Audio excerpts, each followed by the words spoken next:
ఇవాల్టి చర్చలో మనతో పాటు జాయిన్ అవుతున్నారు బీఆర్ఎస్ నాయకులు ఓ నరసింహారెడ్డి గారు స్టూడియోలో ఉన్నారు మనతో పాటు. అలాగే మనతో పాటు రాజకీయ విశ్లేషకులు పాపారావు గారు లైవ్లో జాయిన్ అవుతున్నారు. ఇద్దరికి నమస్తే.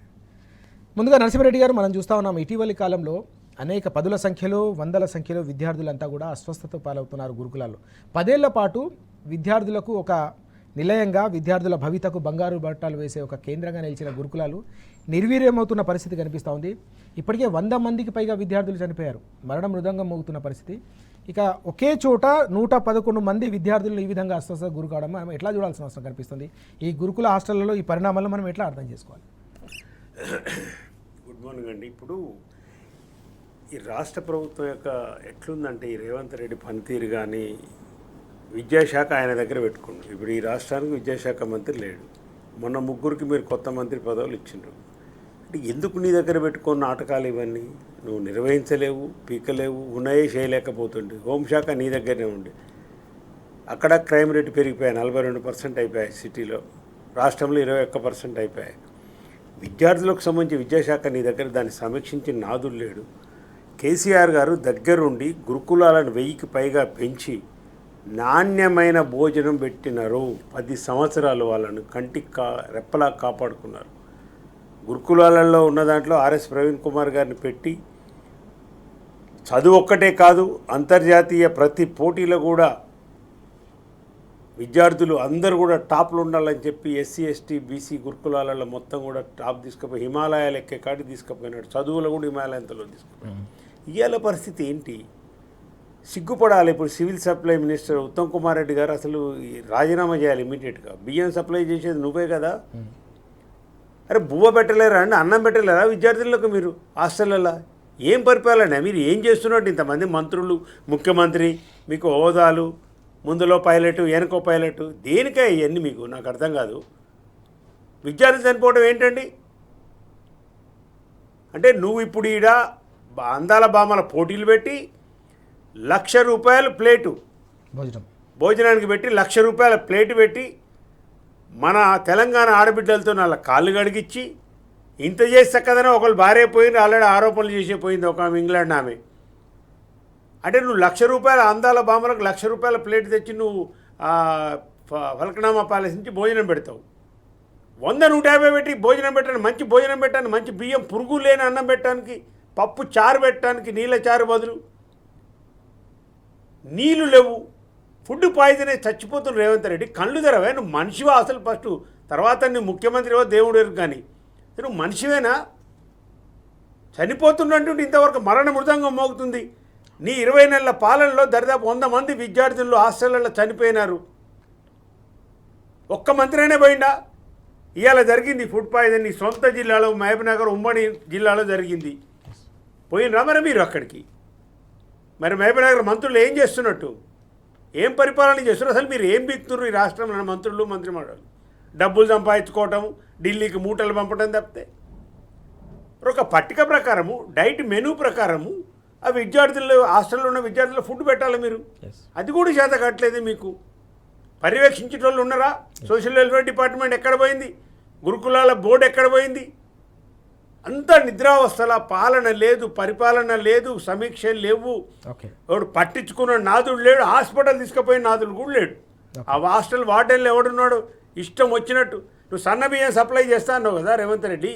ఏమి సన్న బియ్యం? ఏవి పురుగుల బియ్యం తింటురా? సన్న బియ్యం సంగతి దేవుడు ఎరుగు. ఒక్క ఐటమ్ అయినా పెట్టినారని ఇంతవరకు? ఆ మెనూ ప్రకారం గుడ్లు పెట్టాలి, మటన్, చికెన్ పెట్టాలి. ఆరోగ్యంగా విద్యార్థులు ఉంటేనే కదా చదువుకునేది. డయేరియా వచ్చేసి ఫుడ్ పాయిజన్ అయిపోయి జ్వరాలు వచ్చి దోమలు గరుస్తుంటే దోమను అవి నెట్లు సప్లై చేయకుండా మా దగ్గర హుజూర్నగర్ నియోజకవర్గంలో మేల చెరువులో విద్యార్థులు ఉండేదాంట్లో నీళ్లు లేకపోతుంటే ఇబ్బందులు పడుతుంటే వాళ్ళ తల్లిదండ్రులు వచ్చి గంట సేపు రాస్తారోకో చేసినారు. రేవంత్ రెడ్డి గుర్తు ఉత్తమ్ కుమార్ రెడ్డి నీ నియోజకవర్గంలో తల్లిదండ్రులు, విద్యార్థుల తల్లిదండ్రులు మేల చెరువు నడి రోడ్డు మీద గంటన్నర పాటు ట్రాఫిక్ జామ్ చేసిన తర్వాత బీఆర్ఎస్ నాయకులు, మా నాయకులు కట్టిన తర్వాత అప్పుడు నీళ్ళు సప్లై చేసినారు వాటర్ ట్యాంకులతో. సోయి నమ్మకేమైనా జరుగుతున్న హాస్టల్లో ఏముందనేది. సోయి లాంటి పరిపాలన ఇది అంటున్నాను. చదువురాని ముఖ్యమంత్రి సోయిలేని ఉత్తమ్ కుమార్ రెడ్డి ఉంటే గిదే జరుగుతుంది పరిపాలన. ఓకే, ఇప్పటికైనా కానీ కళ్ళు తెరవండి. దయచేసి పిల్లలకు భోజనం పెట్టేసి మంచి చదువు చదువుకునే విధంగా ఏర్పాట్లు చేయండి. మీ రాజకీయాలు మీరు చేసుకుందరు, అధికారం మీకే ఉంది కదా, ఇంకెందుకు తొందర? దేనికోసం? 5 సంవత్సరాలు నీకు పరిపాలన చేయమని ప్రజలు ఇచ్చినారు. ఓకే, మంచి అన్నం పెట్టండి, మంచి వసతి కల్పించండి, వాళ్ళని చదువుకునే వాతావరణం కల్పించండి. కేసీఆర్ గారు ఒక మంచి వ్యవస్థను, గురుకుల వ్యవస్థను ఏర్పాటు చేసిపోతే కూడా నడపలేని అసమర్థ ప్రభుత్వం మీది, అసమర్థ మంత్రులు మీరు అనేది ఇలా ప్రజలు కూడా గమనిస్తున్నారు. వాళ్ళ తల్లిదండ్రులంతా ఏడుస్తున్నారు పాపం. 100 మంది ఫుడ్ పాయిజన్ అవుతారు రాజుగారు. 100 మంది అంటే ఏంటండి? అంటే వండిన అన్నం మొత్తం, కూరలు మొత్తం ఫుడ్ పాయిజన్ అయినట్టే. హాస్టల్లో ఉన్న వాళ్ళు ఎవరెవరు తిన్నారో, ఎవరో ఒకళ్ళిద్దరికి అయింది కాదు ఇది, అందరూ టోటల్ 100 మంది 111 మంది అస్వస్థ పాలైనంటే వండిన ఫుడ్ అంతా కూడా పాయిజన్ అయిపోయినట్టే లెక్క. ఇంతవరకు ఎవరైనా పోయినరా? అధికారి పోయినరా? దీని మీద ఏమైనా కమిషన్ వేసిండ్రా? దీని మీద ఈ వరుసగా జరుగుతున్న ఫుడ్ పాయిజన్ వల్ల ఏమైనా కమిషన్ వేసిండ్రా? ఒక సమీక్ష చేసిండ్రా? ఎవరైనా సస్పెండ్ చేసిండ్రా? వాటిని బీకేసిండ్రా? మీ చర్యలు లేవు, సమీక్షలు లేవు అంటే దాని అర్థమైంది సస్యసావని విద్యార్థులు మాకేం సంబంధం లేదు, చచ్చిపోయినా ఏం లేదు, మాకు డబ్బులే కావాలి, విద్యార్థులు చచ్చిపోయినా హాస్టల్లో చనిపోయినా మాకేం లేదు, మీ ఢిల్లీకి మాత్రం నెల నెల 300 కోట్లు పంపాలి. ఏం పరిపాలన? రాక్షస పరిపాలన ఇది. మనుషులను చంపే పరిపాలన. విద్యార్థులు భావి భారత పౌరులు, వాళ్ళకి తెలంగాణ పౌరులు, కాబోయే పౌరులు వాళ్ళు, వాళ్ళ పట్ల మీరు ఇంత అమానుషంగా మానవత్వం లేకుండా ప్రదర్శించడం ఏంటి అసలు? ఇది ఆలోచన చేయాలి. ఇప్పటికైనా కళ్ళు తెరవండి దయచేసి. చాలా కీలకమైన అంశం ఇది. నిజంగా కూడా 100 మందికి పైగా విద్యార్థులు చనిపోవడం అనేది అత్యంత దిగ్భ్రాంతికరమైన విషయం. దేశంలో ఎక్కడ కూడా ఎప్పుడు ఇలా జరగని పరిస్థితి. 20 నెలల వ్యవధిలోనే ఇంతమంది చనిపోవడం, దీనికి తోడు నిన్న ఒక్కరోజే 111 మందికి పైగా ఆసుపత్రి పాలు కావడం అనేది అత్యంత దారుణమైన విషయం అని చెప్పేసి నరసింహారెడ్డి గారు తీవ్ర ఆగ్రహం వ్యక్తం చేస్తూ ఉన్నారు. పాపారావు గారు, మనం చూసినాం వాస్తవానికి 10 ఏళ్ల పాటు గురుకులాలు అనేవి కార్పొరేట్ విద్యాలయాలను పోటీ పడి దేశంలోనే అత్యున్నతమైన విద్యా సంస్థలు, ఐఐటీలు కావచ్చు, ఐఐఎంలో కూడా సీట్లు సాధించే స్థాయికి గురుకుల విద్యార్థులు ఎదిగిన సందర్భాన్ని మనం చూసాం. విద్య మాట దేవుడు, కనీసం భోజనం కూడా సరిగా అందని పరిస్థితి ఇప్పుడు గురుకులాల్లో నెలకొన్న సందర్భం కనిపిస్తూ ఉంది. అందరూ కూడా ఆగ్రహం వ్యక్తం చేస్తున్నారు. పౌర సమాజం నుంచి కూడా పెద్ద ఎత్తున ఆగ్రహం వ్యక్తమవుతున్న పరిస్థితి. తల్లిదండ్రులకు కడుపు కోత మిగులుతోంది, విద్యార్థులు అవస్థలు పడుతున్న సందర్భం. ఎట్లా చూడాలి ఈ మొత్తం విద్యా వ్యవస్థ నిర్వీర్యమవుతున్న పరిణామాన్ని? గురుకులాలు, ప్రధానంగా గురుకుల హాస్టల్ ఈ విధంగా జరగడాన్ని ఎట్లా చూడాల్సిన అవసరం ఉంది? గత 20 నెలల్లో సుమారుగా 100 మంది విద్యార్థులు చనిపోయారు ఫుడ్ పాయిజనింగ్ వల్ల. సరే, ఇవాళ నిన్న జరిగిన నాగర్ కర్నూలు జిల్లా వియాలవాడ ఘటనలో 111 మంది ఆసుపత్రి పాలయ్యారు. తీవ్ర అనారోగ్యం, ఫుడ్ పాయిజనింగ్ వల్ల. అది ఏ హాస్టల్? BC hostel. రెండో పక్కన ఈరోజు బీసీ రిజర్వేషన్ల గురించి ఒక పెద్ద చర్చ నడుస్తుంది. కామారెడ్డి డిక్లరేషన్ మొదలు పెట్టుకుని కులగణన దాకా మేమే చేసామని ఘనంగా చెప్పుకునే ముఖ్యమంత్రి వాస్తవంలో బీసీలు, ఎస్సీలు, ఎస్టీలు, బహుజనుల పట్ల ఆయన ధోరణి ఏంటనేది ఈ గురుకులాల్లో నిన్న జరిగినటువంటి గురుకులం, బీసీ గురుకులం, అది దానిలో జరిగిన ఘటన ఒక మచ్చు తునక. ఈ గత 18-20 నెలల కాలంగా తెలంగాణలో ఒక దుర్మార్గమైనటువంటి, దాష్టికమైనటువంటి పాలన నడుస్తుంది. పసిపిల్లలు కూడా దానికి బలవుతున్నారు. ముక్కుపచ్చలారని వాళ్ళు ఎవరైతే రాజకీయాల్లో లేరో, రాజకీయాలతో ఏ సంబంధం లేదు, చదువుకుని చిన్న పిల్లలు, ఎందుకంటే రాజకీయాల్లో ఉన్న వాళ్ళ పట్ల కూడి ఈ ప్రభుత్వం వ్యవహరిస్తున్న తీరును చూస్తున్నాం. కక్ష సాధింపు కానీ, కదిలితే మెదిలితే కేసులు పెడతా, ఏదన్నా కనుక రీట్వీట్ చేస్తేనే, ఎవరన్నా పెట్టిన పోస్ట్ ని ఫార్వర్డ్ చేస్తేనే కేసులు పెట్టేంత దుర్మార్గమైనటువంటి, నీచమైనటువంటి స్థాయికి దిగజారిపోయినటువంటి పరిస్థితి. సో ఇప్పుడు ఈ పిల్లలు 111 మంది, అది చాలన్నట్టు ఇప్పుడు 111 మంది హాస్పిటల్లో ఉంటే, హరీష్ రావు గారు నేను పలకరించడానికి పోతే వాళ్ళని, ఆయన వస్తున్నారని తెలిసి కొంతమందిని బలవంతంగా డిశ్చార్జ్ చేశారు ట్రీట్మెంట్ పూర్తవకుండానే. ఇది ఇంతకంటే అమానుషం ఏమవుతుంది? పిల్లల ట్రీట్మెంట్ పూర్తి కాకముందే ప్రజల్లోకి వార్త ఇంకా వెళ్ళుద్దేమండి. ఇప్పుడు దాకా వెళ్ళలేదని ఇంకా భ్రమలో ఉంటే పొరపాటు. ఈరోజు తెలంగాణ మొత్తం దుమ్మెత్తిపోస్తుంది రేవంత్ రెడ్డి పాలనని. ఆయన వల్ల మొత్తంగా కాంగ్రెస్ పార్టీ కూడా ఈరోజు ఏమాత్రం జీవన లేనిదిగానిగా మారిపోతుంది. ప్రజలంతా అది కాంగ్రెస్ పార్టీని అసహించుకుంటున్నారు. సో ఈరోజు గురుకులాలు ఒకటి కాదు కదా, ఈ సమస్య ఒకటే కాదు, గురుకుల హాస్టల్లో ఉన్నటువంటి పరిస్థితి, పిల్లలు చాలా చోట్ల వాళ్ళకి ఓకే ఏర్పడుతున్న రకరకాల ఇబ్బందులు. కేసీఆర్ గారు ఉండగా మనం ఏ రోజైనా గురుకులాల్ని, కొత్తగా గురుకులాలు స్థాపించడం గురించి విన్నాం తప్పితే, ప్రవీణ్ కుమార్ ఉండగా గురుకుల విద్యార్థుల విజయాల గురించి విన్నాం తప్పితే ఇట్లాంటి వార్తలు ఎప్పుడు వినలా. ఓకే ఆ రోజు భయం కూడా కాదు, గురుకులాలు నిర్వహించిన వాళ్ళ భయం వల్ల కూడా కాదు ఇది. ఆ రోజు ఒక సిస్టమేటిక్ గా భక్తిభావం ఉంది, తెలంగాణ పట్ల కమిట్మెంట్ ఇన్స్టిల్ చేయగలిగారు కేసీఆర్ గారు.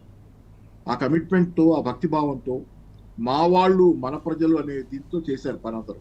కానీ ఇవాడు రాదు, ఇప్పుడు ఏదో గేదె పొలంలో మేస్తే దూడ గట్టును మేస్తా అన్నట్టు ఈరోజు రేవంత్ రెడ్డి వచ్చి చేస్తున్నటువంటి అరాచకాల వల్ల కింద వాళ్ళకి ఎందుకు కమిట్మెంట్ ఉంటుంది?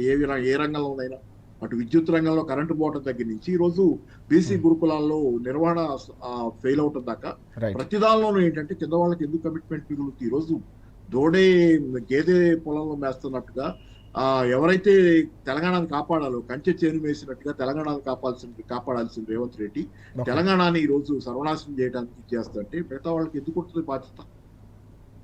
జరుగుతుంది అది. అందుకని ఏంటంటే ఈ రోజు ఖచ్చితంగా నిన్న విద్యార్థులతో కూడా హరీష్ రావు గారు, కేటీఆర్ గారు, వీళ్ళంతా జగదీష్ రెడ్డి గారు, వీళ్ళంతా పెద్ద సమావేశం జరిగింది. విద్యార్థులు పెద్ద సంఖ్యలో, పూర్తి స్థాయిలో వాళ్ళంతా ఈ రోజు విద్యార్థుల్లో కానీ యువజనంలో ఉన్న వాతావరణం 100% దరిదాపుగా వాళ్ళు టిఆర్ఎస్ వెనక్కి మొబిలైజ్ అవుతున్నారు. ఒక ఉత్సాహం, ఒక కెరటం, నాళ్ళు మనం పోరాడుతున్నాం, లేకపోతే ప్రజల్లో చలనం వస్తుంది, చెడుతున్నారు. కానీ విద్యార్థుల్లో గనక అగ్గి రాజుకుంటే ఈ ప్రభుత్వాన్ని కాపాడగలిగే వాళ్ళు ఎవ్వరూ ఉండరు. ఈ రాజకీయ నాయకులు అసలు బయట తిరగటమే కష్టమైపోతుంది. అందుకని ఏంటంటే విద్యార్థులు నిన్న అక్కడ సమావేశమైన వాళ్ళలో ఉన్నటువంటి ఉత్సాహం, ఒక విద్యార్థి సంఘం కూడా టిఆర్ఎస్ విద్యార్థి సంఘంలో విలీనం అయింది. సో ఏం జరుగుతుంది తెలంగాణలో అంటే ఖచ్చితంగా తెలంగాణ శక్తులన్నీ ఒకటై టిఆర్ఎస్ వెనక, కేసీఆర్ గారి వెనక మొబిలైజ్ అవుతున్నాయి. గుర్తిస్తున్నారు అందరూ, ఇది తప్పితే మనకి ఇంకో దారి లేదు. మిగతా ఎంతమంది ద్రోహులు ఉన్నారో, ఎవరెవరు ఎలాంటి ద్రోహులో ప్రజలు ఈరోజు కళ్ళారా చూస్తున్నారు. దానిలో ముఖ్యంగా రక్తం సలసలా మరిగే యువకులు, నెత్తురు మండే శక్తులు నిండిన యువకుల్లారా రారండి అన్నాడు. అంటే యువకులు ఈ రోజు వచ్చి కేసీఆర్ గారి వెనక, టిఆర్ఎస్ వెనక మొబిలైజ్ అవుతున్నారు. ఇది ఒక కొత్త వెలువ, ఉద్యమ కాలంలో కూడా లేని కొత్త వెలువ ఈ రోజు ప్రశాంతంగా తెలంగాణలో వేగంగా పుంజుకుంటుంది అన్నది నిజం. ఎస్, మనం చూస్తా ఉన్నాం. వాస్తవానికి కేసీఆర్ గారి సారథ్యంలో 10 ఏళ్ల పాటు విజయాలకు చిరునామాగా నిలిచిన గురుకులాలు ఇప్పుడు విషాదాలకు కేర్ ఆఫ్ అడ్రస్గా మారడం అనేది అత్యంత బాధాకరమైన విషయం అని చెప్పేసి పాపారావు గారు, అలాగే నరసింహారెడ్డి గారు కూడా చాలా స్పష్టంగా చెప్తున్నారు.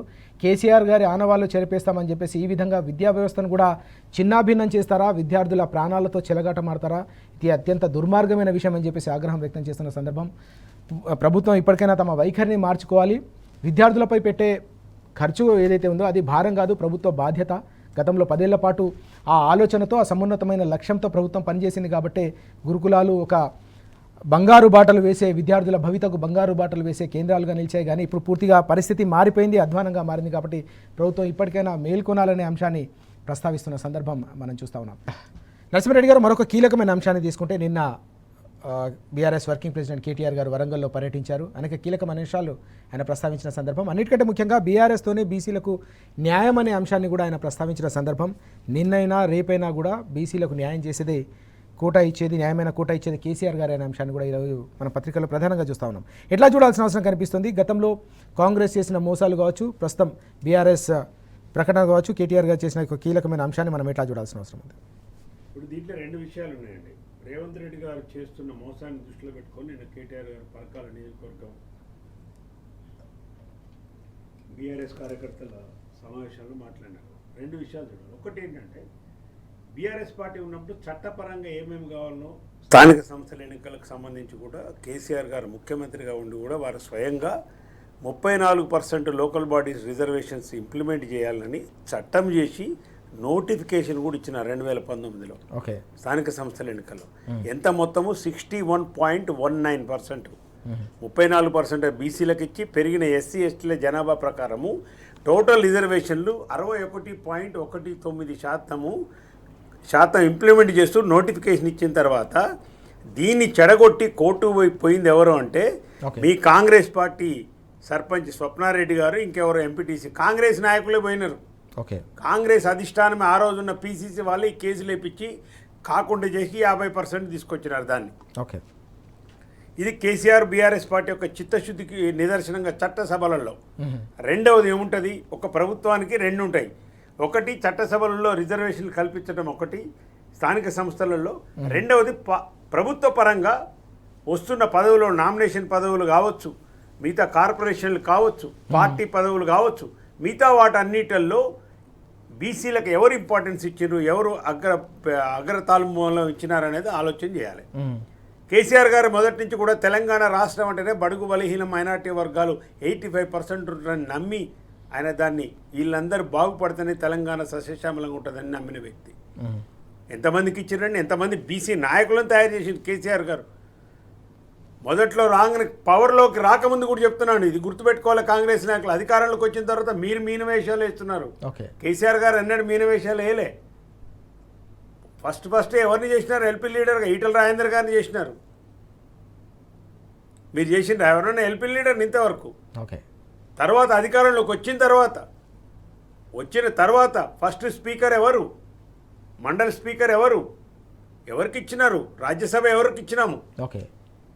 మొత్తం కూడా బీసీలకు ఇయ్యాల మీరు చెప్తున్న శుష్క నినాదాలు కాకుండా ఆచరణలో కడుపు నిండా బీసీలకు పదవులు ఇచ్చిన నాయకుడు ఈ రాష్ట్రంలో ఎవరున్నాడు, ఒక కేసీఆర్ మాత్రమే. మొదటి నుంచి కూడా బీసీలను మోసం చేసిన పార్టీ ఏదైనా ఉందంటే కాంగ్రెస్ పార్టీనే. ఇవాళ మీరు ఆడుతున్న నాటకం. రేవంత్ రెడ్డి ఒక ప్రశ్న అడుగుతున్నా నేను. చట్టసభలో 42% రిజర్వేషన్ గురించి మాట్లాడదాం కొద్దిసేపు పక్కన పెడితే. నీ చేతులున్న ఎందుకు సెలవు చెప్పు. ఇప్పుడు నీ చేతులున్న అంశాలు కదా. 18 మంది క్యాబినెట్ మినిస్టర్లు ఉండరు. మీరు 42% రిజర్వేషన్ నీ చేతిలో ఉందిగా క్యాబినెట్ ఇవ్వడానికి. మరి వాళ్ళు ఎంతమంది బీసీలకు మీరు మంత్రి పదవులు ఇచ్చినారండి మంత్రిమండలిలో? మొన్న జరిగిన ఎంపీ ఎన్నికల్లో ఎంతమందికి మీరు సీట్లు ఇచ్చినారు బీసీ వర్గాల నుంచి? ఇంతెందుకండి, ఇప్పుడు 23 జరిగిన అసెంబ్లీ ఎన్నికల్లో ఒక 6 నెలల ముందు రాయపూర్ వాళ్ళ ఏఐసిసి ప్లేనరీ జరిగింది. ఆల్ ఇండియా కాంగ్రెస్ ప్లేనరీ జరిగింది రాయపూర్లో. స్వయంగా రాహుల్ గాంధీ గారు ప్రవేశపెట్టిన తీర్మాన సారాంశం ఏంటంటే, వచ్చే తెలంగాణ అసెంబ్లీ ఎన్నికల్లో మా పార్టీ నుంచి ప్రతి పార్లమెంటు నియోజకవర్గంలో 2 బీసీ ఎమ్మెల్యేలకు సీట్ ఇస్తామని చెప్పినాడు. అంటే 17 పార్లమెంటు స్థానాలలో 34 సీట్లు, 119లో 34 సీట్లకు బీసీ రిజర్వేషన్లు టికెట్లు ఇస్తామని రాహుల్ గాంధీ గారు స్వయంగా ప్రకటించారు. రేవంత్ రెడ్డి నిన్నేమని కాడండి, మీ అధినాయకుడు చెప్పిన దానికే మొన్న మీరు ఇచ్చిన సీట్లేంటి చెప్పరు నాకు. 34 సీట్ల కాదు, మీరు ఇచ్చిన సీట్లు 22 సీట్లు. బీఆర్ఎస్ పార్టీ కంటే 2 సీట్లు తక్కువ ఇచ్చినారు మీరు. బీఆర్ఎస్ పార్టీ కంటే 34 బదులు 22 సీట్లు ఇచ్చినారు. మీ ఏఐసిసి రాహుల్ గాంధీ గారి మాటకే దిక్కు లేదు. మీ పార్టీ తరఫు నుంచి 42 ఇస్తాము, పార్టీ తరఫు నుంచి 42 ఇస్తాము. ఇది మోసం కాదా? చట్టబద్ధత కల్పించి స్థానిక సంస్థల ఎన్నికల్లో 42% ఇస్తారనేది మీ హామీ. అది నమ్మి బీసీ వర్గాలు మీకు ఓట్లు వేసినారు. దానికి చట్టబద్ధత కల్పించమంటే దానికి కావాల్సిన చర్యలు తీసుకోకుండా పోనీ ఇలా కేంద్రానికి బిల్లు పోయింది, ఇప్పుడు పార్లమెంట్ నడుస్తుంది. మరి కాంగ్రెస్ ఎంపీలు ఎవరైనా మాట్లాడుతున్నా పార్లమెంట్లో చర్చ పెట్టిండా? మీ రాహుల్ గాంధీ కదా కామారెడ్డి డిక్లరేషన్కి వచ్చింది, సిద్ధరామయ్య గారే కదా వచ్చింది. మరి ఇవాళ పార్లమెంట్లో ఎందుకు మీ రాహుల్ గాంధీ చర్చ పెడతలేడు? ప్రధాన అపోజిషన్ లీడర్గా ఎల్ఓపీకి ఎందుకు చర్చ పెడతలేదు? రాజ్యసభలో ఆయన ఖర్గే గారు ఎందుకు చర్చ పెడతలేరు? ఇక బీజేపీ వాళ్ళు కూడా అదే మోసం. 8 మంది మీరు మాట్లాడుతున్నారా? ఏమనంటే ముస్లిం రిజర్వేషన్ అంటారు. ముస్లిం రిజర్వేషన్ సంబంధించి కాదు, ఇక్కడ బీసీలకు అన్యాయం జరుగుతున్న చర్చ. మరి మీరు పరిపాలిస్తున్న రాష్ట్రాల్లో గుజరాత్లో ముస్లింకి ఇస్తున్నారు కదా రిజర్వేషన్, బీసీల కింద ఇస్తున్నారు కదా. ముస్లింల అనే దాన్ని అడ్డుపెట్టి బీసీలను మోసం చేసేది, బీసీలో ముఖ్యమంత్రి పదవి అన్నది ఎక్కడొచ్చింది? నిన్న కేటీఆర్ గారు చెప్పింది కూడా అదే. పరకాల నియోజకవర్గానికి సంబంధించి ఉన్న మొత్తం దాదాపు 55 ఎంపీటీసీలు ఉంటే దరిదాపు అక్కడికి సంబంధించి 35-36 ఎంపీటీసీలు అక్కడ సీట్లు ఇవ్వడం జరిగింది. 32 స్థానాలు అంటే 58%. 109 సర్పంచులు ఉంటే దాదాపు 50 మందికి సర్పంచులకు అవకాశం కల్పించారు. 6 ఎంపీపీలు 6 జెడ్పీటీసీలు ఉంటే 3 ఎంపీపీలకు 3 జెడ్పీటీసీలకు బీసీలకు స్థానం కల్పించి అక్కడ సీట్లు ఇవ్వడం జరిగింది. ఇది మా చిత్తశుద్ధి, బీఆర్ఎస్ చిత్తశుద్ధి. ఇది బీసీల పట్ల. మీరు దొంగతనంగా ఇవాళ మీరు చేస్తున్నది ఏంటంటే, వాగ్దానం చేసిండ్రు, గోడ దాటేసిండ్రు, ఓట్లు వేయించుకున్నారు, అధికారంలో రాగానే ఇవాళ మొండి చేయి చూపెడుతున్నారు. 42% రిజర్వేషన్ పట్ల మీకున్న చిత్తశుద్ధి ఏంది రేవంత్ రెడ్డి చెప్పు. అఖిల పక్షాన్ని తీసుకుపోయినావా ఏనండన్నా? మాట్లాడినావా? ప్రధానమంత్రి దగ్గరికి ఇన్ని పోయి నీ కేసులు విత్డ్రా చేసుకో, కేసుల నుంచి బయటపడేవని కాళ్ళు మొక్కుడు బాగానే ఉంది. Right. మీ అధిష్టానానికి నెలకు పైసలు పంపుడు బాగానే ఉంది, ఇన్నిసార్లు 50 సార్లు ఢిల్లీ పోయినావు, ఓకే ఒక్కసారన్నా బీసీ మేధావులను పట్టుకపోయినావా ప్రధానమంత్రి దగ్గరికి, ఓకే రాష్ట్రపతి దగ్గర పట్టుకపోయినా మీరు? దీంట్లోనే తెలుస్తుంది. అందుకే కేటీఆర్ గారు చెప్పినప్పుడు అధికారంలో ఉన్నా లేకపోయినా ఎన్నడైనా కానీ బీసీలకు ప్రాతినిధ్యం వహి బీసీలకు ప్రాధాన్యత కల్పించి పార్టీ పదవులైనా ప్రభుత్వ పదవులైనా కార్పొరేషన్లైనా అన్నిటిలో కూడా అత్యధిక స్థానాలు వాళ్ళని గౌరవించి బీసీలను గౌరవించింది కేసీఆర్ గారు మాత్రమే. ఓకే మోసం చేస్తుంది కాంగ్రెస్ ప్రభుత్వం మాత్రమే. కాంగ్రెస్ అగ్రనాయకత్వం కూడా దీంట్లో ఖచ్చితంగా బీసీలను తెలంగాణలో మోసం చేస్తుంది అనేది కులగారణ కొట్టుబెట్టి బీసీల సంఖ్య తగ్గిస్తారు మీరే. అందరు మొత్తుకుంటారుగా, బీసీ మేధావులే మొత్తుకుంటున్నారు. ఎక్కడ బీసీలకు మీరు సామాజిక న్యాయం చేసినో చెప్పు. నినాదాలకే పరిమితమైన కానీ మీరు ఎన్నడూ కూడా బీసీలకు ఎన్నడూ కూడా వాళ్ళ ప్రాతినిధ్యాన్ని బట్టి మీ రాహుల్ గాంధీ చెప్తుండగా మేము ఎంత ఉంటే మాకు అన్ని పోస్టులు అంటున్నాడు కదా, మరి ఇక్కడ ఎందుకు ఇంప్లిమెంట్ కావట్లేదు? రాహుల్ గాంధీ గారు కూడా జవాబు చెప్పవలసిన అవసరం ఉంది. కాంగ్రెస్ అంటేనే బీసీలకు మోసం చేసే పార్టీ ఉంది, బీఆర్ఎస్ పార్టీ అంటేనే బీసీలకు న్యాయం చేసే పార్టీగా బీసీ వర్గాలు అన్ని కూడా గుర్తిస్తున్నాయి.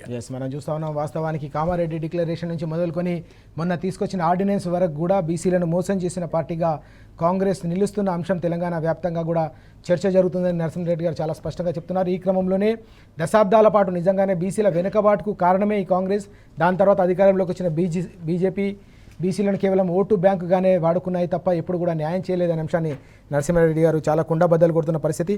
ఉద్యమ ప్రస్థానంలో అయినా, గతంలో 10 ఏళ్ల ప్రగతి ప్రస్థానంలో అయినా, రేపైనా కూడా బీసీలకు న్యాయం చేసేది కేసీఆర్ గారి నాయకత్వమే. కేసీఆర్ గారి ఆధ్వర్యంలో బీఆర్ఎస్ పార్టీ మాత్రమే బీసీలకు న్యాయం చేస్తుందనే అంశాన్ని కూడా నరసింహారెడ్డి గారు చాలా కుండబద్దలు కొట్టి చెప్తున్న సందర్భం మనం చూస్తూ ఉన్నాం. పాపారావు గారు, నిన్న మనం చూస్తే వాస్తవానికి ఉమ్మడి వరంగల్ జిల్లా పర్యటనలో కేటీఆర్ గారు అక్కడ కేసీఆర్ కిట్లను పంపిణీ చేసిన సందర్భం కూడా కనిపించింది. వాస్తవానికి తెలంగాణ రాష్ట్రం ఏర్పడిన తర్వాత ప్రారంభించిన ఈ కార్యక్రమం అనేది అనేక రాష్ట్రాలకు కూడా ఆదర్శంగా నిలిచిన సందర్భాన్ని మనం చూసాం. ఆ తర్వాత 20 నెలల నుంచి ఆ పథకం మొత్తం ఆగిపోయిన పరిస్థితి. ఈ యొక్క సంక్షేమ పథకాన్ని ఓవైపు నిలిపివేసి మరోవైపు ఇచ్చిన హామీలు కామారెడ్డి డిక్లరేషన్ నుంచి మొదలుకొని వ్యవహారాలన్నీ కూడా మనం చూస్తూ ఉన్నాం. ఈ హామీల అమలు కూడా ఒకవైపు జరగట్లేదు, మరోవైపు సంక్షేమ పథకాలు గతంలో అమలైనవి కూడా ఆగిపోయిన సందర్భం. ఈ క్రమంలోనే నిన్న కేటీఆర్ గారు కీలకమైన అంశాలను ప్రస్తావిస్తూ బీఆర్ఎస్తోనే బీసీలకు న్యాయం జరుగుతుంది, గతంలో అయినా ఇప్పుడైనా రేపైనా కానీ కేసీఆర్ గారి నాయకత్వంలోనే బీఆర్ఎస్ ఆధ్వర్యంలోనే బీసీలకు న్యాయం జరుగుతుందనే అంశాన్ని కూడా ఆయన ప్రస్తావించిన సందర్భం. ఎట్లా చూడాలి మనం ఓవరాల్గా ఈ మొత్తం ఈ అంశాన్ని? మామూలుగా వీళ్ళు కామారెడ్డి డిక్లరేషన్ అనేది మనకు తెలిసిందే. కామారెడ్డి డిక్లరేషన్ లో సుమారుగా 26 పాయింట్లు ఉన్నాయి. వాళ్ళు మేము ఫుల్ఫిల్ చేస్తాం బీసీల కోసం అని చెప్పి, దానిలో ఒకటంటే ఒకటి కూడా అమలు చేసినటువంటి దాఖలాలు లేవు. ఆఖరికి సంవత్సరానికి బడ్జెట్లో, ప్రతి సంవత్సరం బడ్జెట్లో ఇంత కేటాయిస్తామని చెప్పారు, అది కూడా లేదు. ఈ సంవత్సరం బడ్జెట్ లో కూడా అదే ఈ సంవత్సరం 8,000 కోట్ల వరకే కేటాయించారు నాకు తెలిసింది. ఏంటంటే సగం కూడా లేదు దానిలో. అంటే అన్ని అంటే పచ్చిగా పట్టపగల అబద్ధాలు ఆటల్లో రేవంత్ రెడ్డి కాదు, రేవంత్ రెడ్డి గారి అన్న లేకపోతే తమ్ముడు రాహుల్ గాంధీ కూడా దీనిలో నిష్ణాతుడైపోయాడు. అంటే పూర్తిగా ఏంటంటే ఈరోజు నది దాటిన దాకా ఓడమల్లన్న, దాటినాక బోడి మల్లన్నలాగా ఓటర్లని మభ్యపెట్టి రకరకాల డిక్లరేషన్, ఊరికి ఒక డిక్లరేషన్ ఇచ్చారు, ఆఖరికి ఊళ్ళన్నీ తగలబెడుతున్నారు. ఇది పరిస్థితి తెలంగాణలో జరుగుతుంది, దుర్మార్గమైనటువంటి ఇది. తర్వాత కులగణనలో బీసీల సంఖ్య తగ్గించేశారనేది కూడా తెలిసింది. కులగణనలో గతంలో బీసీల సంఖ్య అందరికీ జనరల్ గా పార్లమెంట్స్ లో రకరకాల డేటాల ప్రకారం వేరే ఉంది, అంత డేటా లేదు, అంత రాలా. ఇప్పుడు కులగణనలో బీసీల సంఖ్య వీళ్ళు చేసిన దానిలో తక్కువ కనపడుతుంది. రెండో దానిలో ముస్లింలు కూడా యాడ్ అయి ఉన్నారు కాబట్టి మరి ఇంకా తగ్గిపోతుంది ఒట్టిగా బీసీలు విడి చేస్తే.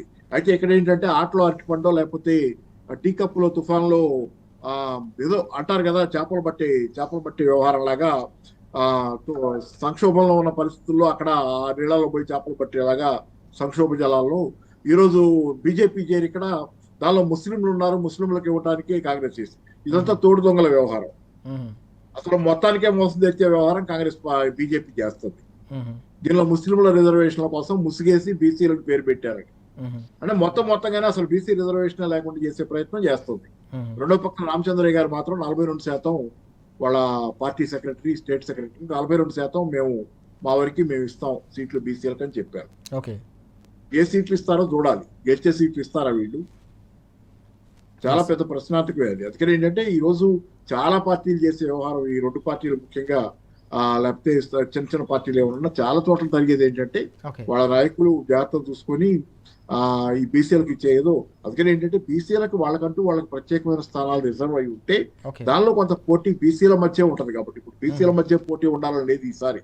ఎందుకంటే పార్టీల పరంగా గనక రిజర్వేషన్ ఇచ్చుకుంటా పోతే గనక ప్రత్యర్థి బీసీ అవ్వాలని లేదు. ఎందుకంటే ఆ నియోజకవర్గం బీసీలకు రిజర్వ్ అయితేనే ఓకే పోటీ చేసే వాళ్ళందరూ బీసీలు అవుతారు. లేకపోతే ప్రత్యర్థి ఇంకో అప్పర్ క్యాస్ట్ వాడు డబ్బులు ఉన్నవాడు కావచ్చు బాగా. కాబట్టి ఇవన్నీ జరిగిన తర్వాత ఎంతమంది గెలుస్తారు, ఏం జరగబోతుంది, పార్టీల పరంగా రిజర్వేషన్ ఇస్తే ఏకీభావం ఎంతవరకు వస్తుంది, వీటిల్లో ఓకే చాలా సమస్యలు ఉన్నాయి. కాబట్టి సమస్యల వలయంగా ఈ రోజు బీసీల రిజర్వేషన్ ఇష్యూని మార్చి ఆఖరికి తీన్మార్ మల్లన కూడా దీన్ని తిట్టిపోసే పరిస్థితి. ఆయన వాళ్ళతో అట్టగాగటం, వాళ్ళ కోసం ఎన్నో కష్టాలు పడి అబద్ధాల దగ్గర నుంచి అన్ని కష్టాలు పడి ఆయన అధికారంలోకి తెచ్చిన తర్వాత ఆయన కూడా సెగదగిలినట్టుగా ఫీల్ అవుతున్నాడు ఈ మధ్య. Okay yes right. పాపారావు గారు చెప్తున్నారు, అలాగే నరసింహారెడ్డి గారు కూడా చాలా కీలకమైన అంశాలు ప్రస్తావిస్తూ ఉన్నారు. గతంలో అంటే జాతీయ స్థాయిలో కాంగ్రెస్ పార్టీ చేసిన డిక్లరేషన్లకే దిక్కు లేదు, ఇక రాష్ట్రంలో చేసిన హామీలు కానీ అవి డిక్లరేషన్లు కానీ అవి ఎక్కడ అమలవుతాయి, వాటిపై పూర్తిగా ప్రజలు కూడా నమ్మకం కోల్పోయారు. బీసీ వర్గాలు అయితే పూర్తిగా వెన్నుపోటు పొడిచింది కాంగ్రెస్ పార్టీ అనే అభిప్రాయంలో ఉన్నారనే అంశాన్ని కూడా నరసింహారెడ్డి గారు ప్రస్తావిస్తున్న సందర్భం కూడా కనిపిస్తుంది. మరొక కీలకమైన అంశం కూడా మనం చూస్తూ ఉన్నాం ఇక్కడ పాపారావు గారు. ప్రతి పల్లెటూరికో వైన్స్ అంటూ ఒక వార్త మనకి ఇక్కడ కనిపిస్తూ ఉంది ఈరోజు. అమ్మకాలు పూర్తిగా తగ్గిన దుకాణాలు గ్రామాలకు తరలించాలనేది. వాస్తవానికి రాష్ట్ర సంపదను నిజంగా పెంచాలంటే రకరకాల ఆదాయ వనరులు ప్రభుత్వం వద్ద ఉంటాయి. 10 ఏళ్ల పాటు మనం చూసాం రాష్ట్ర సంపదను ఏ విధంగా పెంచి పేదలకు పంచారు. ఇప్పుడు ఆదాయాలు పెంచుకోవడానికో రకరకాల రూపాల్లో వనరులను సమకరించుకోవడానికి పల్లెటూరుకో వైన్స్ అనే ఒక అంశాన్ని మనం ఎట్లా చూడాల్సిన అవసరం ఉంది, దీని విపరిణామాలు ఎట్లా ఉండే అవకాశం ఉంది సొసైటీలో? ఎన్నికల ముందు ఏం చెప్పిండు ఇదే రేవంత్ రెడ్డి, మొత్తం తెలంగాణ తాగుబోతు తెలంగాణ చెప్తుండు కేసీఆర్. మేమైతే మొత్తం కూడా ఈ ఎక్సైజ్ డిపార్ట్మెంట్, ప్రొవిషనరీ డిపార్ట్మెంట్ ఏదైతుందో దాన్ని మొత్తం కూడా పటిష్టం చేసి దీని ఆదాయము మేము ఆధారపడి మేము ఏ స్కీములు చేయమో రాష్ట్రం ఆదాయం దీనికి సంబంధం లేదు తగ్గిస్తాం అన్నారు. ఇప్పుడు ఏం చేస్తున్నారు, మళ్ళీ దానికి ఆల్రెడీ బెల్ట్ షాపులు ఉన్నాయి ఊళ్ళల్లో. ఓకే ప్రతి ఊళ్ళో 4-5 బెల్ట్ షాపులు. గ్రామ పంచాయతీలో మేజర్ గ్రామ పంచాయతీ ఆల్రెడీ కొన్ని వైన్స్ ఉన్నాయి. ప్రతి మండలంలో 1-2 మళ్ళా వైన్ షాపులు ఉన్నాయి. న్యూ ఎక్సైజ్ పాలసీ అంటే మద్యానికి బానిసలు కాకుండా ప్రజలను యువకులను దూరం పెట్టడం అనేది నీ వైపు నీ ప్రయాణం అట్టు ఉండాలి, నీ అడుగులు అట్టు ఉండాలి. కానీ మధ్య నుంచి వచ్చే ఆదాయం ఇవాళ రాష్ట్ర ప్రభుత్వానికి ప్రధాన ఆదాయంగా కావాల్సిన పాలసీలను మీరు రూపుదిద్దుతున్నారంటే దాని అర్థము మీరు ఎంత క్షీణించిపోయారో, రాష్ట్ర ఆదాయాన్ని పెంపొందించడంలో ఎంత విఫలమైన అనేది అర్థమవుతుంది. ఓకే ఒక్క మధ్యమే కాదు కదా రాజు గారు, మీరు ఇప్పుడు ఆయనే చెప్పినట్టు కదా సంవత్సరానికి 14,000 కోట్ల ఆదాయం తగ్గుతుంది, రాష్ట్ర ప్రభుత్వం తగ్గిందని చెప్పినాడు. ఇప్పుడు స్టాంప్స్ అండ్ రిజిస్ట్రేషన్ శాఖ ఉంది, ఒక్క శాఖ మనం తీసుకుంటే ఓకే ఇప్పుడు పోయినసారి కేసీఆర్ గారు ఉన్నప్పుడు దానికి సంబంధించిన విధానాలలో 23-24 సంవత్సరంలో దరిదాపు 14,500 కోట్ల ఆదాయం ఉండే. ఓకే వీళ్ళు దాన్ని 18,000 కోట్లు టార్గెట్ పెట్టినారు, మేము బాగా ఇచ్చేస్తామని. నీ హైడ్రా, నీ అనాలోచిత నిర్ణయాలు, నీకు ఎట్లాంటి విజన్ లేకపోవడం ద్వారా వచ్చిన నిర్ణయాల ఫలితం ఏమైపోయింది లాస్ట్కు అంటే ఓకే నీకు 10,000 కోట్లు 9,000 కోట్ల కంటే ఎక్కువ రాలేదు దాంట్లో రాష్ట్ర రిజిస్ట్రేషన్ ఆదాయం. ప్రతి శాఖ నుంచి ఆదాయం తగ్గుడే. దేంట్లో పెరిగింది? రియల్ ఎస్టేట్ రంగానికి అనుబంధ పరిశ్రమలుగా ఉన్న అన్నిటి కూడా దెబ్బతినిపోయినాయి. ఇక ఐటీ రంగంలో అసలు నువ్వు పట్టించుకునే నాదులు లేడు. నువ్వు దేంట్లో పెరిగిందో చెప్పు నీ ఆదాయం, నీ పరిపాలన. ఎన్నికలకు ముందు బట్టి విక్రమార్కని కూడా అడిగినారు, రేవంత్ రెడ్డిని కూడా విలేకరులు అడిగినారు, మరి మీరు అప్పులు లేకుండా చేస్తామంటున్నారు, ఆదాయం ఎట్లా పెంచుకుంటారు అంటే కాంగ్రెస్ పార్టీకి 130 సంవత్సరాల అనుభవం ఉంది, మాకు తెలుసు రీసోర్స్ ఎట్లా పెంచుకోవాలని అన్నారు. వాళ్ళ రీసోర్సులు పెంచుకుంటారు, వాళ్ళ జేబులు నిండుతున్నాయి, వాళ్ళ పర్సనల్ ఆస్తులు, వ్యక్తిగతమైన ఆస్తులు కోట్లు పెరిగిపోయినాయి. రేవంత్ రెడ్డి అన్నదమ్ముల ఆస్తులు పెరిగిపోయినాయి. 2,000 ఎకరాలు ఆల్రెడీ ఇక్కడ ఆక్రమించుకున్నారు. మల్కాజ్గిరిలో 500 ఎకరాల కాంచి మొదలు పెడితే వ్యక్తిగతంగా మంత్రుల ఆదాయం చాలా, శ్రీధర్ బాబు గారి ఆదాయం, ఉత్తమ్ కుమార్ రెడ్డి గారి ఆదాయం అన్నీ పెరిగినాయి, అన్ని స్కాములే. రాష్ట్ర ఆదాయం ఇసుక మీద మొత్తం వీళ్ళకే కదా ఆదాయం పోయేది. కాళేశ్వరం పక్కన పెట్టేసి 1,200 కోట్లు 2,000 కోట్లు ఇసుక వ్యాపారం చేసిండ్రు. కానీ సంపద సృష్టించేది లేదు, ఎవరి పేదలకు పంచేది లేదు. ఏ స్కీములు మీరు ఇంప్లిమెంట్ చేసిన ఆయన ఒక్కటి చెప్పరి. కేసీఆర్ కరోనా వచ్చినప్పుడు కూడా రైతు బంధు ఆపకుండా 11 విడతలుగా 73,000 కోట్ల రూపాయలు వేసిండు. నువ్వు 2,000 ప్రతి పెన్షన్దారులకు ఇస్తానంటివి. ఏది 2,000? 4,000 ఇస్తానన్న 2,000 నుంచి. అసలు ఈ 2,000 2-3 నెలల నుంచి ఎగ్గొట్టని వృద్ధులు చెప్తున్నారు. మరి ఈ రాష్ట్రంలో 42 లక్షల మంది పెన్షన్దారులు ఉన్నారు. 42 లక్షల మంది కేసీఆర్ గారు 2,000 ప్రతి నెల ఇచ్చినాడు కరోనా టైంలో కూడా. అంటే ఒక్కొక్క పెన్షన్దారుకు 18 నెలల నుంచి నువ్వు 2,000 రూపాయలు ఇవ్వాలి. అంటే తెలంగాణ రాష్ట్రంలో ఉన్న ప్రతి పెన్షన్దారుకు రేవంత్ రెడ్డి ప్రభుత్వం 36,000 రూపాయలు బాగుపడ్డది. ప్రతి మహిళకు 2,500 ఇస్తామన్న మహాలక్ష్మి పథకంలో. ఓకే. 1,33,00,000 మంది ఇలా ఓటర్లు ఉంటే 1,50,00,000 మంది మహిళలు ఉన్నారు ఇక్కడ తెలంగాణలో. సగం మంది నువ్వు తీసేయి. ఒక 75-80 లక్షల మంది మహిళలకైతే నువ్వు ప్రతి నెల 2,500 ఇవ్వాలి. 18 ఇంటూ 2,500 వేసుకోండి, దరిదాపు 45,000 రూపాయలు స్ట్రైట్ అవే నువ్వు ఇవ్వాలి. ఇప్పుడు 72,000 ఇవ్వాలి. ఓకే. రైతు బంధు సంబంధించి కూడా ఇన్ని డైలాగులు కొట్టి మొత్తం 5 సీజన్లో రాజుగారు వాళ్ళు ఇచ్చింది 2 సీజన్లు. ఒకటి ఆ ఎన్నికల ముందు, ఒకటి ఈ ఎన్నికల ముందు. అవి కూడా మొత్తం ఇవ్వలే. 15,000 అని చెప్పి 12,000 అన్నాడు. మొదటి 5,000 చొప్పున కేసీఆర్ దాచిపెట్టే డబ్బులు ఇచ్చిండు. అంటే 3 సీజన్లలో 7,500 7,500, ఒక సీజన్లో 2,500, ఈ వానాకాలం ఇచ్చిన దాంట్లో 1,500 బాకీ ఉన్నావు. అంటే ఇవాళ ఒక్కొక్క రైతుకు ఇవాళ రేవంత్ రెడ్డి సర్కారు 26,500 రూపాయలు బాకీ ఉన్నారు ఈ రాష్ట్రంలో ఉన్న ప్రతి రైతుకి ఇవాళ. ఇక విద్యార్థులకు నిరుద్యోగ భృతి ఇస్తానని 4,000. 28 లక్షల మంది నుండి మీరే చెప్పారు. 18 నెలల నుంచి 4,000. 72,000 రూపాయలు అయితే ప్రతి నిరుద్యోగికి రేవంత్ రెడ్డి సర్కార్ అప్పున్నట్టే కదా, బాకీ పడ్డట్టే కదా. మేము అదే కేటీఆర్ గారు నేను అదే చెప్పినారు. మీ గ్రామాలలో ఎవరొచ్చి కానీ కాంగ్రెస్ నాయకులు ఓట్లు అడిగితే ఎంపీటీసీ కానీ సర్పంచ్లు కానీ జడ్పీటీసీలకు కానీ నిరుద్యోగులు చేయాల్సిన పని ఏంది? ఫస్ట్ మాకు రావాల్సిన 72,000 రూపాయలు టేబుల్ పెట్టు, అప్పుడు ఓట్ల గురించి మాట్లాడడానికి గల్ల పట్టుకొని నిలదీసి అడగాలి. ప్రతి మహిళ మాకు రావాల్సిన 45,000 రూపాయలు అప్పున్నారు మీ కాంగ్రెస్ ప్రభుత్వం, 42,000 రూపాయలు 45,000 రూపాయలు ఆడబెట్టిన ఆయన తర్వాత మాట్లాడదామని చెప్పాలి. ప్రతి ఉద్దురు పెన్షన్దారులు కూడా ఇలా అడగాలి. 18 నెలల నుంచి మాకు రావాల్సిన నెలకు 2,000 చొప్పున ప్రతి పెన్షన్దారుకు మాకున్న 36,000 రూపాయలు ఆడబెట్టరా బాబు, తర్వాత కాంగ్రెస్ పార్టీ ఓట్ల గురించి అని అడగాలి. ఏ హామీ మీరు నెరవేర్చినని ఇవాళ ఏ మొక్కం పెట్టుకొని స్థానిక సంస్థల ఎన్నికలు ఓట్లు అడుగుతారో చెప్పండి. దేని మీద అడుగుతారో చెప్పండి, ఒక్కటి చెప్పండి నాకు. 6 గ్యారంటీలు, 13 పథకాలు 0, 5 డిక్లరేషన్లు 0 ఫెయిల్, 420 హామీలు. ఒక్క హామీ చెప్పండి మీరు దేంట్లో పెట్టినరో చర్చకు రండి. ఇలా ఊర్లలో అదే జరగబోతుంది. ఇలా రేవంత్ రెడ్డి నీకు కర్రు కాల్చి వాత పెట్టడం ఖాయం, కేటీఆర్ గారు చెప్పినట్టు.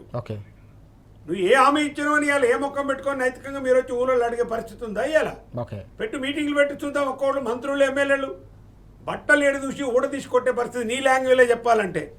మీ ఎమ్మెల్యేలకు లాగులలో తొండలు ఇచ్చే పరిస్థితి ప్రజలకు ఇలా సిద్ధంగా ఉన్నారు. తొక్కి కసరు తీస్తూ అంటున్నావు కదా, ఇప్పుడు ఆ తొక్కి కసరు తీసే పాత ప్రజలు తీసుకుంటున్నారు. ఇవాళ కనుగుడ్లు గోళీలు ఆడుతానన్నావు కదా, ఇక మీ వాళ్ళ కళ్ళు కాపాడుకోవాల్సిందే నువ్వు గంతలు కట్టుకొని. ఇంత ఘోరమైన 18 నెలల ఒక్క హామీ నెరవేర్చని పూర్తి వైఫల్యం చెందిన ప్రభుత్వం ఉందండి ఇవాళ కాంగ్రెస్ ప్రభుత్వం ఇక రాష్ట్రంలో. అందుకే మళ్ళీ మద్యం మీద ఆధారపడదాం. ఆ మద్యం కూడా టెండర్లు, సిండికేటు, కథ కార్ఖానా మనకు తెలిసిందే. మీకు ఆ కల్పన లేదు, మీకు ఆ తెలివి లేదు, ఈ తెలంగాణ మీద సోయి లేదు, మీకు అసలు తెలంగాణ ప్రజల మీద వీళ్ళకి ప్రేమ లేదండి. అరే ఒకటి జై తెలంగాణ అనని ముఖ్యమంత్రి 18 నెలల నుంచి అప్పుడే ఉద్యమం వ్యతిరేకి తుపాకులు పట్టుకొని మీ గురువు గారితో పోయినావు. ఇక్కడికి వచ్చేవరకు ఇప్పుడు 18 నెలల నుంచి జై తెలంగాణ ఎందుకంటలేవు? ఎక్కడి నుంచి పుట్టిందా జై తెలంగాణ నినాదం? 52, 53 ములికి ఉద్యమం నుంచి పుట్టింది. ఆయన చనిపోయిన అమరవీరులు 69 అమరవీరుల రక్తంలో తడిచినాక పుట్టింది జై తెలంగాణ. కేసీఆర్ పుట్టించింది కాదు, అంత ముందు నుంచే ఉన్నది మనకు. అది కేసీఆర్ దాన్ని నిలబెట్టి పతాక స్థాయికి తీసుకొచ్చి తెలంగాణ రాష్ట్రం సాధించిండు. నీ మనసులో లేదు, తెలంగాణ మీద ప్రేమ లేదు. నీ గురువుకు బ్యాగులు మోసినావు. అంతకుముందు రాష్ట్రం రాగానే నువ్వు చేసిన పని అయింది గొప్ప కనకారం. ప్రభుత్వాన్ని ఎన్నుకున్న ప్రభుత్వాన్ని కూల్చేయటమే కదా. 50 లక్షలు తీసిపోయి పట్ట పగులు తీస్తీవి దొరుకుతీవి కెమెరాల ముందు. బ్యాగులు చూడంగానే నాకు అయ్యే గుర్తొస్తాయి. ఏడ పోయినా ఏ బ్యాగ్ కనపడ్డా ఇల్లు ఏం డబ్బులు ఉన్నాయి, ఏడ దుబ్బకపోదామని బ్యాగుల కోసమే ఈయన చూసేది. కాబట్టి వైఫల్యం, పూర్తి వైఫల్యం మీరు చెందినారు. దీనికి సంబంధించి కూడా ఇట్లాంటి పనులు చేయకండి. మళ్ళా తాగుబోతుల తెలంగాణ మీరు అన్నది మీరే చేస్తున్నారు. ఇవాళ చేయడానికే నీ ప్రయత్నం చేస్తుంది. రియల్ ఎస్టేట్ మీ దందాలు, మద్యంలో దందాలు ఆపేయండి. ప్రజలకు ఇచ్చిన హామీలు చేయండి. ఊకే తిట్ల మీద కాదు, తిట్ల దండకంగా చేసేది. అసమర్థులే తిట్లు తిడతాడు. కేసీఆర్ ఒక్క మాట చేసినాడు రేవంత్ రెడ్డి గురించి ఈ 18 నెలల. ఈ యువకుడు మొదటిసారి అధికారంలోకి వచ్చిండే, మంచిది అవకాశం ఉంది, చేసుకోండి మంచిగా అని చెప్పిండు. మీకు అకృతి పడడం, మేమేం మాట్లాడడం, మీ పని మీరు కానేరు, మీరు ఇచ్చిన హామీలు నెరవేర్చనని ఒక పెద్ద మనిషిగా తెలంగాణ సాధించే నాయకుడుగా సలహా ఇచ్చిండు. ఈ దుర్మార్గుడు 30 నిమిషాల స్పీచ్లో 30 సార్లు కేసీఆర్ పేరు తీస్తాడు. ఇంకా కేసీఆర్ నన్ను చూసి భయపడ్డాడు. నిన్ను చూసి ఏం భయపడతారా పిచ్చోడు? నీకు ఏముందని భయపడాలి కేసీఆర్? నీలాంటి వాళ్ళ నీ గురువుల్ని రాజశేఖర రెడ్డి, నువ్వు చేరిన కాంగ్రెస్ పార్టీ రాజశేఖర రెడ్డిని, నిన్ను నా ఏదో డిగ్రీ స్కూలు కాలేజ్ అన్నావు కదా, ఆ కాలేజ్ వాళ్ళను స్కూల్ వాళ్ళను అందరినీ కూడా తన్ని పక్కన పడే తెలంగాణ సాధించిన నాయకుడు కేసీఆర్ గారు. ఓకే, నిన్న జైపాల్ రెడ్డి దాంట్లో మాట్లాడింది కదా, ఈ ఎంత అజ్ఞానం అంటే నిజంగా ఈ ముఖ్యమంత్రిని చూస్తే జైపాల్ రెడ్డి స్మారక సభ దాంట్లో ఏదో మాట్లాడిండు. జైపాల్ రెడ్డి గారు అంటే తెలంగాణ కోసం విపరీతంగా పాటుపడ్డాడు అన్నాడు. రైట్, వాస్తవం కాదో కానీ జైపాల్ రెడ్డి అసలు తెలంగాణ ఏమి చేయలేదని ఈ ముఖ్యమంత్రి మాట్లాడండి. అప్పుడున్న ఆయన ఓకే, జైపాల్ రెడ్డి నిజంగా నేను చెప్తున్నా కదా, నిన్న జగదీష్ రెడ్డి గారు చెప్పినట్టు జైపాల్ రెడ్డి నిజంగా బతుకుంటే ఆత్మహత్య చేసుకోవడం కాదు, ఆయన ఆత్మ కూడా ఆత్మహత్య చేసుకునే మాటలు మాట్లాడినని నేను జగదీష్ రెడ్డి గారు చెప్పిన ప్రెస్ మీట్లో. ఓకే, 100% వాస్తవం అది. గంత బ్రోకర్ మాటలు, రియల్ ఎస్టేట్ బ్రోకరు, అబద్ధాలు, బూతులు, దీనితోని పరిపాలన జరగదు. రేవంత్ రెడ్డి రాష్ట్ర ఆదాయం ఎట్లా పెంచాలి, ఇచ్చిన హామీలు ఎట్లా నెరవేర్చాలి, రాష్ట్రం మీద ఒక సమగ్రమైన స్వరూపం ఏంది, నీటి విధానం ఏంది, నీకు ఏమి పరిజ్ఞానం లేదు. ఓకే, అసలు ఏ మంత్రికి ఏం పరిజ్ఞానం లేదు. రైట్ రైట్ మనం చూస్తూ ఉన్నాం రాష్ట్ర ఆర్థిక వ్యవస్థ వైపు చిన్నాభిన్నమవుతూ ఉంటే రాష్ట్ర ఆదాయాలు పెంచుకోవడానికి మద్యంపై ఆధారపడడం అనేది అత్యంత దారుణమైన విషయం అని చెప్పేసి నరసింహారెడ్డి గారు తీవ్ర ఆగ్రహం వ్యక్తం చేస్తూ ఉన్నారు. గతంలో రాష్ట్ర ఆదాయాన్ని పెంచి పేదలకు పంచిన అపూర్వమైన సందర్భం, అనేక సంక్షేమ పథకాల సమాహారాన్ని బీఆర్ఎస్ హయాంలో 10 ఏళ్ల పాటు కొనసాగిస్తూ ఉంటే పూర్తిగా ఆర్థిక వ్యవస్థను కుదేలు చేయడమే కాకుండా ఈ విధంగా అనేక రకాల వ్యవహారాలు కావచ్చు, పల్లెటూరుకో వైన్స్ను పెట్టాలనే ఆలోచన ఏదైతే చేస్తుందో ఇది దుర్మార్గమైన ఆలోచన. దీనివల్ల పూర్తిగా మద్యం ఏరులై పారుతుంది అనే ఆందోళన కూడా వ్యక్తం చేస్తున్న సందర్భం కూడా మనం చూస్తున్నాం. తాగుబోతుల తెలంగాణ తయారు చేస్తారని చెప్పేసి కూడా నరసింహారెడ్డి గారు తీవ్రంగా మండిపడుతున్న సందర్భం కూడా మనం చూస్తా ఉన్నాం. పాపారావు గారు, మనం ఇప్పటికే చూసాం అనేక రకాల హామీల అమలు కాకపోవడంతో రాష్ట్ర ప్రజల్లో కాంగ్రెస్ సర్కార్పై తీవ్రమైన ఆగ్రహం వ్యక్తమవుతున్న సందర్భం. మీరు ఆర్థిక రంగ నిపుణులుగా కూడా ఉన్నారు, ఆర్థిక రంగానికి సంబంధించి లోతైన విశ్లేషణ మనం చాలా సందర్భాలు చేస్తూ ఉంటాం. రాష్ట్రానికి సంబంధించిన ఆర్థిక పరిస్థితి 20 నెలల పాటు ఏ విధంగా చిన్నభిన్నం అవుతుందో, ఆదాయాలు పడిపోతున్నాయో మనం చూస్తూ ఉన్నాం. ఈ క్రమంలో ఆదాయాలు పెంచుకోవాలంటే రకరకాల అంటే ప్రోగ్రెసివ్ స్టెప్స్ తీసుకోవాలి, కానీ గ్రామానికి వైన్స్ పెట్టాలనే ఒక ఆలోచన కావచ్చు, అలాంటి ప్రతిపాదనలు కావచ్చు, ఎట్లా చూడాల్సిన అవసరం కనిపిస్తుంది? వీటికి సంబంధించిన ఇంపాక్ట్ ఎట్లా ఉండే అవకాశం ఉంది సొసైటీ పైన, స్టేట్ పైన?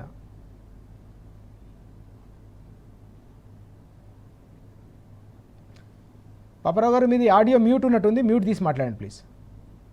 ఇందాక ఎక్కడో ఒక పేపర్ హెడ్డింగ్ చూసాము, పల్లెటూళ్ళకి తరలుతున్న వైన్ షాపులు. ఎస్,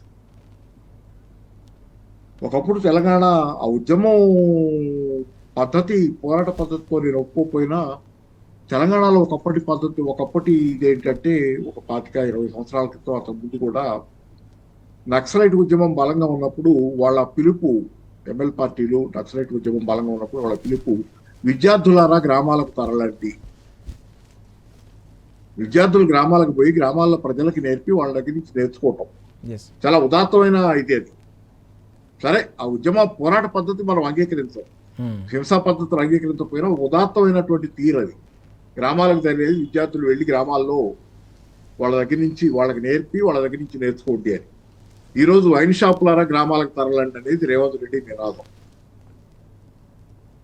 గ్రామీణ ప్రాంతాలని చైతన్యవంతం చేయాలని ఆ రోజు విద్యార్థులు కోరుకుంటే, ఉద్యమాలు కోరుకుంటే, చైతన్యవంతమైన తెలంగాణ దానికి ప్రతిస్పందిస్తే ఈ రోజు జరుగుతుంది ఏంటంటే గ్రామీణ ప్రాంతాలని మత్తులో ముంచెత్తి, గ్రామీణ ప్రాంతాల్లో రేవంత్ రెడ్డి తన ప్రభుత్వం మీద ఉన్నటువంటి అసంతృప్తిని మబ్బులాగా పడేయడానికి, తిరగబడకుండా ప్రశ్నించకుండా చేయడానికి గ్రామాలకు తరలించే ప్రయత్నం ప్రతి చోట పాలకులు చేస్తుంది ఇదే. ప్రజలు ప్రశ్నించకుండా ఉండాలంటే వాళ్ళు చదువుకోకూడదు, ఒకటి వాళ్ళకి చదువు రాకూడదు, శాశ్వతంగా అజ్ఞానంలో ఉండాలి. రెండోది, ఇంకా ప్రశ్నించే వాళ్ళు ఎవరైనా మిగిలితే వాళ్ళు తాగి మత్తులో జోగాలి. దీనికోసం రేవంత్ రెడ్డి గారు ఈ రోజు పల్లెటూళ్ళకి తరలించే ప్రయత్నం ఏంటి? ఇది ఆదాయ ప్రయత్నం మాత్రమే కాదు, దీనిలో చూడాల్సింది ఏంటంటే ప్రజల్ని మత్తులో ముంచెత్తి వాళ్ళు ఆలోచించకుండా, వాళ్ళు ప్రశ్నించకుండా తెలంగాణ గ్రామీణ ప్రాంతాలని సర్వనాశనం చేసే మరో కుట్రండి. కాబట్టి ఏంటంటే దీన్ని ఖచ్చితంగా ప్రశ్నించాలి. గ్రామీణ ప్రాంతాల్లో కూడా లోకల్ గా కూడా చైతన్యం తేవడానికి ఏ పార్టీ నుంచి అయినా కానీ చైతన్యవంతులైన ప్రతి వాళ్ళు గ్రామీణ ప్రాంతాలు, కొన్ని గ్రామాల్లో నేను గమనిస్తున్నా, గ్రామం నిర్ణయం తీసుకొని మేము బహిష్కరిస్తున్నాం మద్యం తాగమని చెప్పి గ్రామంలో మద్యం షాపులు లేకుండా చేసుకొని గ్రామం మొత్తం కట్టుబాటు మీద ఎవ్వరూ తాగకుండా ఉంటున్నటువంటి గ్రామాలు ఉన్నాయి. ఇది ఒక ఉద్యమంలాగా జరగాలి. గ్రామీణ ప్రాంతాల్లో ఒక ఉద్యమంలాగా మద్య వ్యతిరేక ఉద్యమం వస్తే మంచిది, రాకపోయినా కానీ ఏంటంటే ఒకవేళ తేలేకపోతే కనుక దాన్ని గ్రామాల్లో కూడా చైతన్యవంతమైన ప్రజలు ఎవరైతే ఉన్నారో వాళ్ళు ఇనిషియేటివ్ తీసుకొని గ్రామం మొత్తాన్ని ఒక కట్టుబాటు మీదకి తెచ్చి మద్యాన్ని బహిష్కరించేది మద్యం షాపులు ఎట్లా పడితే అట్లా రాకుండా ఎక్కడికక్కడ లోకల్ గా ప్రతిఘటించేది కూడా అవసరం. రైట్ రైట్ పాపారావు గారు, మీరు చాలా కీలకమైన అంశాలు చెప్పారు. వాస్తవానికి ప్రభుత్వానికి నిజంగానే ఆలోచన ఉంటే ప్రభుత్వానికి సంబంధించిన ఆదాయాలు పెంచుకోవడానికి రకరకాల మార్గాలు అన్వేషించాలి, ప్రోగ్రెసివ్ స్టెప్స్ తీసుకోవాలి. కానీ ఇలాంటి ఆలోచన పల్లెటూరుకో వైన్స్ పెట్టడం అనేది పూర్తిగా అత్యంత దారుణమైన విషయం అని చెప్పేసి పాపారావు గారు చెప్తా ఉన్నారు. నిజంగానే పూర్తిగా హామీలు అమలు చేయలేక గ్రామీణ ప్రాంతాలను మద్యంలో ముంచెత్తేసి, ఆ మత్తులో ముంచెత్తేసి హామీల అమలు నుంచి కూడా తప్పించుకోవాలని రాష్ట్ర ప్రభుత్వం ప్రయత్నం చేస్తుందనే అంశాన్ని పాపారావు గారు అలాగే నరసింహారెడ్డి గారు కూడా చాలా స్పష్టంగా చెప్తున్నారు. ఇది అత్యంత దుర్మార్గమైన వైఖరి. దీనివల్ల తెలంగాణకు సంబంధించిన సొసైటీతో పాటు స్టేట్ కూడా నష్టం జరుగుతుంది. ప్రభుత్వం వాస్తవానికి గతంలో 10 ఏళ్ల పాటు ఎలాంటి ప్రోగ్రెసివ్ స్టెప్స్తో రాష్ట్రానికి సంబంధించిన ఆదాయాన్ని పెంచడమే కాదు, దేశం కడుపు నింపే, దేశానికి ఆర్థికంగా చేయూతనందించి లార్జెస్ట్ ఎకానమీ లాగా తెలంగాణ ఏ విధంగా జీడిపిలో కాంట్రిబ్యూట్ చేసిందో ఆ విధంగా ప్రోగ్రెసివ్ స్టెప్స్ ఉండాలి తప్ప ఇలాంటి ఆలోచనలు తెలంగాణ రాష్ట్రానికి మంచిది కాదు, తెలంగాణ యువత భవితకు, తెలంగాణ పల్లె ప్రాంతాల భవితకు కూడా మంచిది కాదనే అంశాన్ని కూడా ప్రస్తావిస్తున్న సందర్భం మనం చూస్తూ ఉన్నాం. నరసింహారెడ్డి గారు, మరో అత్యంత కీలకమైన అంశం కూడా ఈరోజు మనకు కనిపిస్తూ ఉంది. అన్నిటికంటే ముఖ్యంగా ఇటీవల మనం చూసాం తెలంగాణ హక్కులను కాలరాసి తెలంగాణ రైతులను గొంతు కోసే బనకచెర్ల ప్రాజెక్టు విషయంలో బీఆర్ఎస్ పార్టీ మనం చూసాం ఎట్లా పోరాటాలు చేసిందో, ఎట్లా ఇది చేసిందో. అయినప్పటికీ కూడా అనేక రకాల పన్నాగాలు ఇంకా కొనసాగుతున్నాయనే అంశం. ఇటీవల ఒక కమిటీని కూడా తెరపైకి తీసుకొచ్చిన సందర్భం. కమిటీతో మొత్తం తేల్చేస్తాం, అన్ని రకాల నెల రోజుల లోపల సమస్యలన్నీ పరిష్కరిస్తామని. వాస్తవానికి ట్రైబ్యునల్ ఉన్నాయి, అనేక రకాల చట్టాలు ఉన్నాయి. వాటిని కాదని ఈ కమిటీ పేరిట తీసుకొస్తున్న ఈ వ్యవహారం ఎట్లా చూడాల్సిన అవసరం ఉంది? రానున్న రోజుల్లో ఇది ఎలాంటి పరిణామాలకు దారితీసే అవకాశం ఉంది? మా వర్కింగ్ ప్రెసిడెంట్ కేటీఆర్ గారు నేను ఒక విషయం చెప్పినారు, నీళ్లు నిధులు నియామకాల గురించి మళ్ళీ కొట్లాడవలసి వస్తుంది అని. ముఖ్యంగా నీళ్ళకు సంబంధించి కూడా ఆలోచిస్తే 10 సంవత్సరాలు కేసీఆర్ గారి పరిపాలనలో కన్నెత్తి చూడనోళ్ళు, తెలంగాణ హక్కుల గురించి మాట్లాడడానికి ధైర్యం చేయనోళ్ళు, ఆయనను చూసి భయపడ్డోళ్ళు, నీటి విషయంలో కానీ మిగతా విషయాల్లో ఏ విషయంలో మాట్లాడిన వాళ్ళు ఇవాళ మళ్ళీ ఒక వాదనలు, వింత వాదనలు, రాజ్యాంగ విరుద్ధమైన వాదనలు తెచ్చి అలా చేస్తున్నారు, ధైర్యం చేస్తున్నారు. అంటే వలసవాదులు, ఆంధ్ర పెత్తందారులు ఎవరైతే ఉన్నారో కాంట్రాక్టులు కావచ్చు, ఇక్కడ ఉన్నవాళ్ళు మళ్ళీ అయ్యాల కేసీఆర్ ఉన్నప్పుడు అట్లా వండుకున్నారు. ఇప్పుడు మళ్ళీ అనుకూలమైన వాతావరణం వచ్చింది, రేవంత్ రెడ్డి వచ్చింది కాబట్టి, మా ఊడే వచ్చింది కాబట్టి, అక్కడ చంద్రబాబు ఉన్నాడు కాబట్టి, పైన మోడీ ఉండు కాబట్టి, వీళ్ళ ముగ్గురికి ఒకటే కామన్ ఫీచర్ ఏంటంటే తెలంగాణ ద్రోహులు వీళ్ళు, తెలంగాణ వ్యతిరేకులు, తెలంగాణను వ్యతిరేకించిన వాళ్ళు. అప్పుడు వ్యతిరేకించిన, ఇప్పుడు కూడా తెలంగాణ మీద కుట్ర చేస్తున్న వాళ్ళు. ఈ యాంగిల్ మనం చూసినప్పుడు, ఈ నేపథ్యంలో బనకచెర్ల విషయంలో మొన్న కేంద్ర ప్రభుత్వం కిషన్ రెడ్డి గారు కూడా ఒక మాట అన్నారు. ఆయన లెటర్ రాసిన చంద్రబాబు మేము కమిటీ వేస్తున్నాం అన్నాడు. కిషన్ రెడ్డి గారు కనీస పరిజ్ఞానం తెలుసుకొని సోయి లేని మాటలు మాట్లాడకండి. కేంద్ర మంత్రిగా తెలంగాణ ఇజ్జత్ తీస్తున్నారు మీరు. కమిటీ పిలవడానికి లేదు కిషన్ రెడ్డి గారు, మీరు పిలవడానికి లేదు. ఆల్రెడీ కమిటీలకు ఎట్లాంటి పవర్ లేదు రాజుగారు. దీంట్లో నీటి పంపకాలలో భారతదేశంలో రాజ్యాంగం ప్రకారము 256 ఆర్టికల్ ప్రకారము చేసింది ఏంటి అంటే, ఏదైనా ట్రిబ్యునల్ ఫైనల్ ట్రిబ్యునల్ తీర్పు ఇచ్చిన తర్వాత సుప్రీంకోర్టు కూడా దాన్ని చేయడానికి, సుప్రీంకోర్టులో కేసు వేయడానికి కూడా లేదు. ఇప్పుడు మీరు మాట్లాడేది ఎట్లుందంటే, ట్రిబ్యునల్ తీర్పు లేకుండా మీరు కమిటీ వేసి దాంట్లో అనుకూలంగా తెలంగాణ ఈయన రేవంత్ రెడ్డి చంద్రబాబు బానిస కాబట్టి ఈయన లెటర్ రాయంగానే ఇవ్వలేరండి. అది జరిగేది పని కాదు. కిషన్ రెడ్డి గారు మీరు ఎట్లా పిలుస్తారండి? కిషన్ రెడ్డి గారు నేను అడుగుతున్నా, 4 కేంద్ర సాధికారిక సంస్థలు బంకచర్ల మీద నెగిటివ్గా మాట్లాడినాయి.